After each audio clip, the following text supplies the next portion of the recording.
Yeah. Okay, bro. Now, moving on from a film that largely disappointed to possibly one of the films of the year, bro. Like up there in regards to like really good films. Oh, And you're trying to work out what it is, bro. TLW, bro.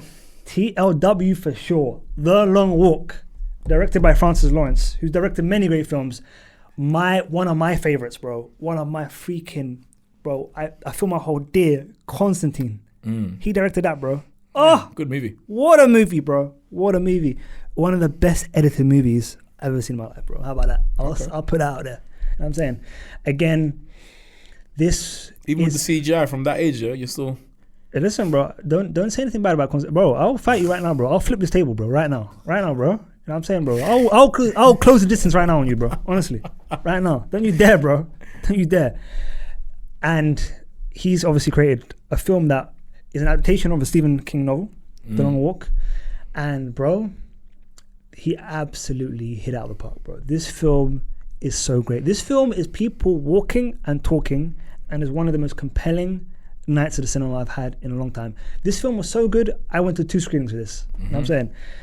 I've got so many good things to say about this, bro. But before I get into it, bro, you let me know what you're thinking and what you're feeling about this film, bro. I was very skeptical walking into the movie. Yep. I'm very Pun. skeptical. Yeah. But because obviously there's been some great Stephen King adaptations and there's been some honestly terrible ones. Terrible ones, bro. To be fair, one of the most terrible ones has to be The Mist, not the movie, the series. Okay. Yeah. Which was so dead. Yep. But I finished it. And Where are you with Dr. Sleep? I finished that. That wasn't great either. Did you watch the director's cut? No. Okay, the director's cut is a bit better. Okay, cool. Yep. With man like Obi-Wan. Yeah. Yeah. Ewan McGregor. Yes. Hilarious. Yeah. This movie, man. Listen, David Johnson, bro. Like David Johnson. I honestly feel like the battle between, and I know this is a battle that no one's talking about, but I'm talking about it. Him and Damson. Hey. Listen.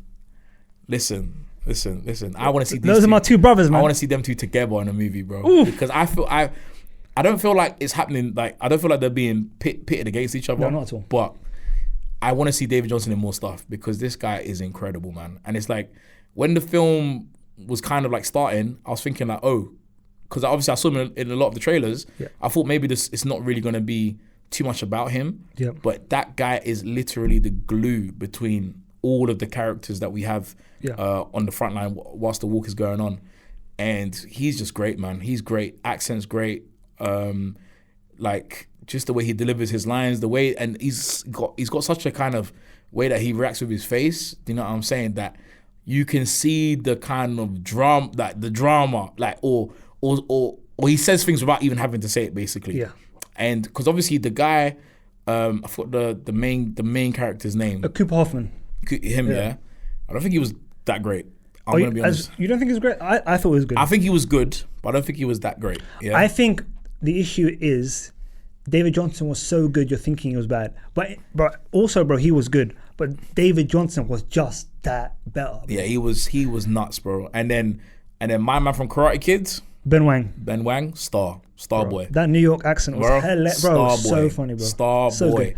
And I was telling you, bro, from Karate Kid Legends, obviously not a great film, but his performance, bro, is so good. And I told you, bro, that's one to watch. Yeah, no, he definitely is, bro. He's definitely going to be the future. Yeah. Still, he was amazing. And then tell us about the brother that was DMing you. My man. What's his name again? Is it Tut? I don't know how to pronounce it. It's T-U-T. I want to shout out my boy properly. What's his name again? It's Tut Nayut. Tut Nayut is I believe that's the right pronunciation. I apologize, my brother. Tut Nayut, but yo, him. Bro. I've never seen him in anything. I checked out his IMDb. From Baton Rouge, Louisiana. Do you know what I'm saying, bro? I love his accent about British man as well. Yep. Bro, that's another young star, bro. That's another young star that deserves to be in way more movies because, I mean, I don't know if we're going to go into spoilers or anything like that, bro. But there's a scene, do you know what I'm saying? One of my favorite scenes in the movie. Are we talking about the same scene? The nosebleed, yeah? Yeah. Bro, that guy, that's another star, bro. That's another star. Honestly, overall, this is probably up there. This is probably going to be in my top 5 for the year. Most definitely.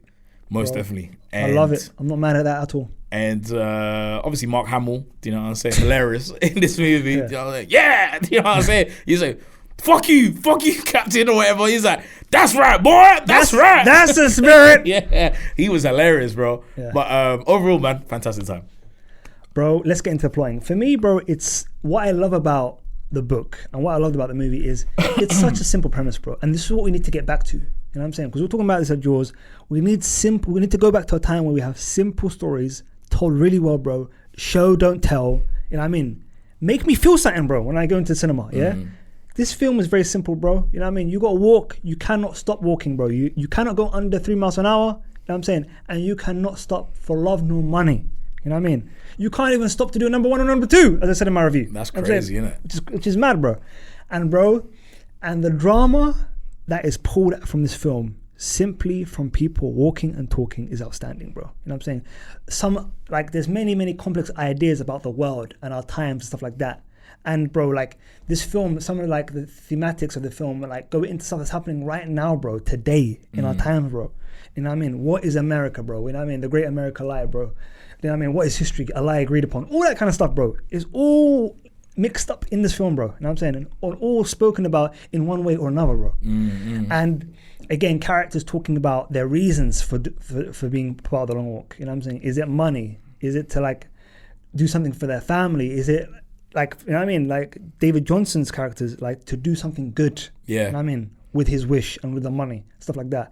Whereas you have Cooper Hoffman's character, Ray, he's doing it to simply get revenge, essentially. You know what I'm saying? That's the whole reason why he's on the walk. Forget the money. I want a car ban if I win. I want a car ban. I want to take out the guy who took my dad out. You know what I'm saying?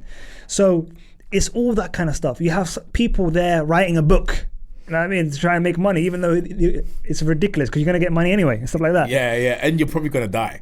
There you go, you bro. know what I'm saying? There you go, bro. And then you have characters who have been picked but then have issues and stuff like that, who have been broken by the system that they are walking, you know what I mean, the reason why they're there. You have Charlie Plummer's character, number 5, who's obviously got some kind of mental illness, bro. You know what I'm saying? He's like bipolar kind of. Exactly, and stuff like that. And he's there, he's literally to blame for someone, you know what I mean, dying in the film and stuff like that, bro, not taking responsibility or accountability.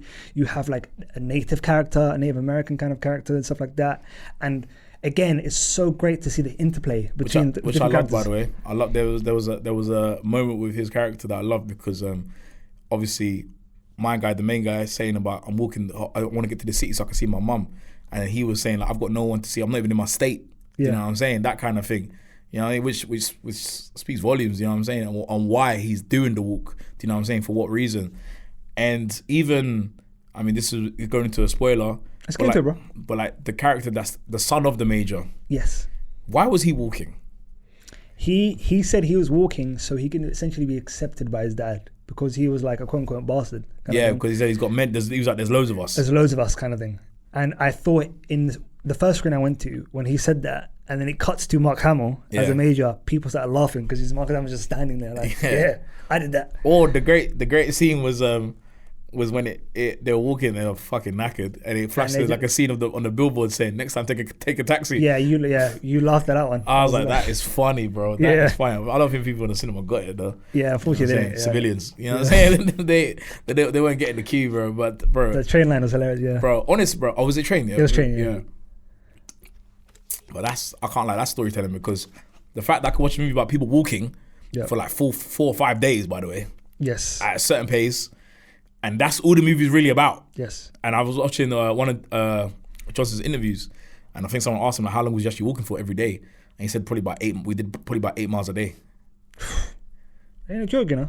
Bro, you know what I'm saying? Bro, ain't a joke. Do you know what I'm saying? And phenomenal movie, man. Phenomenal movie. And I don't know if it's going to be slept on. I don't know what it's going to be doing at the box office. I don't think it's going to be doing too much. No. I think it will be a fan favorite, bro, because it's not an easy film to watch per se, but it has a good overall message. And I mean about brotherhood, and I mean about like trying to do your best and stuff like that, trying to overcome a system which is corrupt and broken, stuff like that, which again very pertinent to our times. What would you want it more from the movie? If it could do something else, what would you want it from? That's a very interesting question, bro.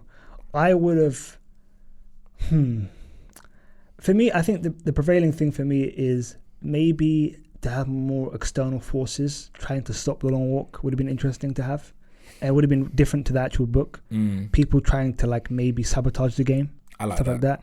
That would have been interesting. Would have added more drama to it. Because for me, in a film, like if it's a good film, the only thing I want more is more drama. You know what I'm saying? Or to have more antagonistic forces trying to stop the main character from fulfilling their goal. You know what I'm saying? Or their objective in the film, innit? Because again, that's better for storytelling, kind of thing. That's the only thing I'd say. What about you?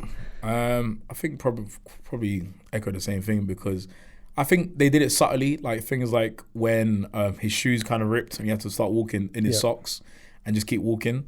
That was kind of thing. I think the fact that you got to go toilet, you know what I mean, is dramatic enough. You know what I'm saying? In the fact that you can't stop walking. But yeah, some like, and I feel like I always did feel like there was gonna be a moment of that, like when there was like a family watching and they were like, "Oh, stop watching us, get out of it," all that kind of stuff, things like that. And then it would have been cool to see like you just said, people talking on the sidelines about someone saying like, you guys can't do this. You know what I'm saying? Just stop now. You guys are done. You're dead. You know what I'm saying? So things like that to just kind of keep pounding home the same sentiment that they have to keep going, that kind of stuff. But besides that, I think honestly, bro, it's you know what I mean? As the saying goes, no notes, bro. No notes. It's funny. I think my one other thing, and I was kind of telling my brother this, and this is more kind of like as to add more levity and more kind of comedic thing, is to have someone following the long walk. Following it, but following it only for gambling purposes. Yeah, that would be good. You know what I mean? That would have been funny. Like him taking bets, stuff like that, and him trying to like literally cheer on the person that he wants to win, all that kind of stuff. I think the character that was writing the book was a good idea, but it would have been good to have maybe like if you didn't have him as the last five. Have him as the last five. And then pass on the thing before he dies. Finish my book. Yeah. Do you know what I'm saying? That would have been sick. That would have been sick. Something like that, just to give it a little bit more. But as it was completely fine. Yeah. Probably one of the best times I had at the cinema this year. Yeah. And again, I think one of my favourite scenes is when David Johnson's character, Pete, was telling Ray, Cooper Hoffman's character, about like they were getting tired and all that kind of stuff. And he was just saying, we just need to get to the next moment. Yes. We need to keep him like walking. We need to remember why we're doing this. Yeah. One of the best scenes in the movie, bro. You know what I'm saying? I think, second to our boy Arthur Baker, you know what I'm saying, who, Toot's character, his death scene. Him. Man. That one was like, it was a tough one, bro. Toot knew you, bro. Bro, that was a great scene, bro. I can get to spoil it, but bro, that scene where it's like, it's my nose bleeding. Yeah. And he says it once. Yeah. He comes back again and kind of when he stumbles into everybody, he says, my nose bleeding. And he says like a very short story about, I think he said his uncle. Yeah. His grandfather would put ice on my forehead. On his nose. On his nose. To stop the bleeding kind of thing. And he kind of gets into that. And then obviously he's having a hemorrhage, like a brain hemorrhage, because obviously he's literally gone past exhaustion. Yeah. Do you know what I'm saying? And it's like, these are just, you gotta keep going, that kind of thing, right? He's like, no. And he's like, no, I'm done. It's like, I'm done, guys. I'm done, that kind of thing. And he's like, but one thing is, I'm gonna do it, but don't look. Do you know what I'm saying? Like the proper soldier's way out, that kind of thing. Yeah. But it was phenomenal, bro. Yeah. Bro. And such a young cast, bro. A young cast to deliver the way it delivered. I'm not saying they're young, like they're not kids. No. Do you know what I'm saying? Yeah. But they are. I mean, in regards to acting. Yeah. You know what I mean? They're young, that kind of thing. And for everyone to be delivering, everyone, man. Yep. Like I know you when it started, you said this was the scene you didn't like the most, the beginning scene. The beginning scene, because I thought it was a bit hokey at the start, like again a bit cheesy, stuff like that. And again, it was very true to kind of like the times it was written. You know what I'm saying? Yeah. In regards to just some of the kind of dialogue. Yeah. And it stayed very true to that, whereas I wanted them to kind of like level that up a bit. The reason why I liked it is because I thought there was going to be like a lot of build up to this film, like, okay, cool, we're preparing for the walk. We know it was none of that, bro. The movie starts, you have the little introduction, on the walk, off you go. It never needs that, because even the book was the same. You don't need like a lot of like sit up for the thing. And again, a great utilization of exposition, bro, is simply on the car ride, on the radio. You hear everything you need to know, bro. You understand the world, all that kind of stuff, bro. And then she turns up for the perfect time, you know what I mean? When it's before it gets too much, you know what I'm saying? Yeah. So that was great. Brother, Judy Greer, great actress being in this, bro, you know what I'm saying?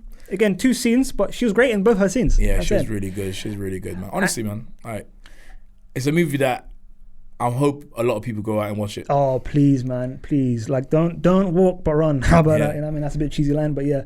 But bro, I think the last thing I want to say, and it goes into performances, is these actors all played the moment of trying to do the best for each other, to try and save each other, but then that kind of like moment where they're trying to save like their friend, but then realize, okay, they're literally gone. We need to let them go, and they need to like die.